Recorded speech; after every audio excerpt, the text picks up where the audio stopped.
Hello friends, welcome to my channel. I am going to read an editorial, Urbanization and the Challenge of Ideal Transit Solutions by Sanjeev Pohit and Sobini Mandal.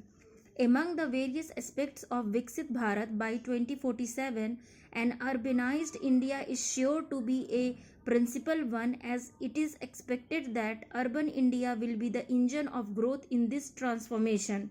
Let us note that over 60% of India's population would move from low productive rural India to highly productive urban India by the 2060s.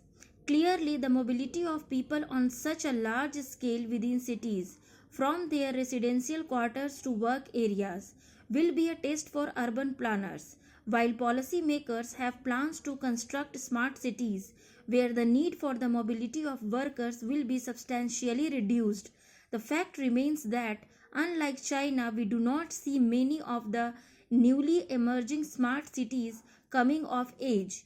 In contrast, the metro's existing Tier 1 cities are on an ever expanding spree, leading to rising challenges for policymakers, such as meeting the transportation demand of workers. Rising to the challenge, the government is increasingly focused on augmenting the public transport system to meet the urban mobility challenge. This year's budget saw the launch of the PME Bus Sewa Payment security mechanism with the aim of improving urban bus transportation in India. Nearly 10,000 urban buses. The PM Electric Drive Revolution in Innovative Vehicle Enhancement, that is PM e-Drive scheme, was introduced, which will support the procurement of 14,000 new e-buses, 110,000 e-rickshaws, e-trucks and e-ambulances.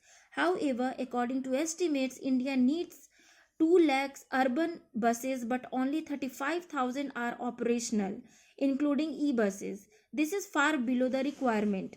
Another initiative has been the greater emphasis on building metro networks and a higher allocation of funds in multiple metro/Tier 1 cities to cater to the high density.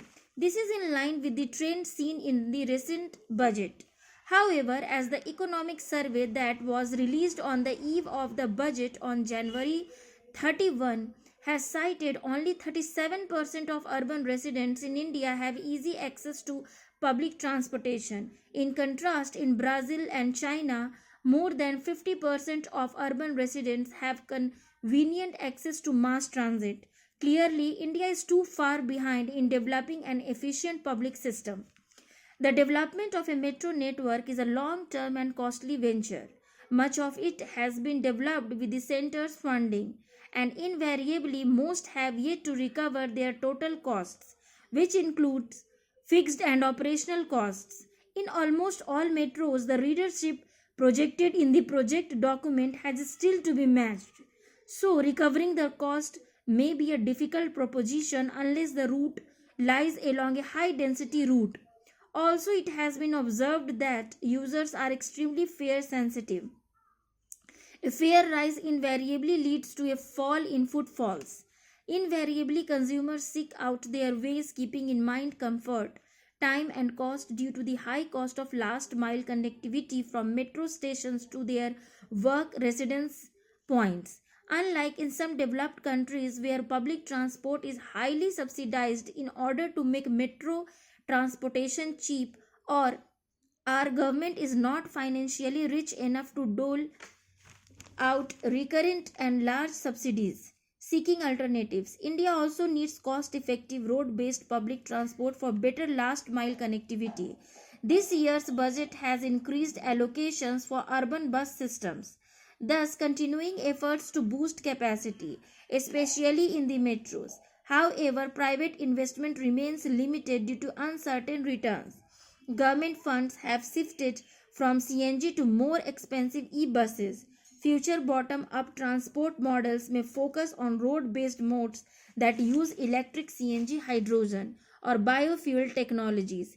Yet they often overlook trams and trolleybuses, and which, based on a life cycle cost and revenue analysis, can outperform e-buses in financial terms and deserve serious policy consideration in India's urban transport planning.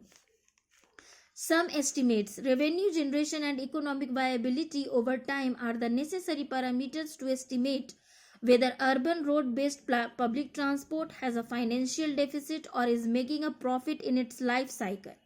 Analyzing the profit and loss percentage for various public transport modes will help in accurate decision making on adopting a future transit.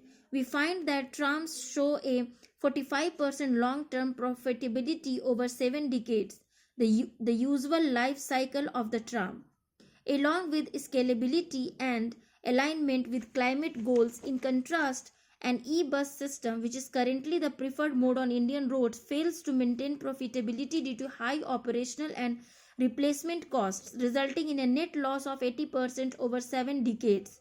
Though moderately efficient, trolley buses fall short of matching the overall benefits of trams, incurring a minimal loss over the specified time frame. This raises a critical question: are we truly investing in the most sustainable and cost effective transit solutions, or are we chasing a future dependent on continuous public subsidies? The planned introduction of trams in Kochi could mark a game changing moment in India's urban mobility story. Reviving our past is not just a nostalgic choice of what Kolkata thinks, it is a smart and timely move towards a more sustainable and financially viable transport future. Thank you for listening.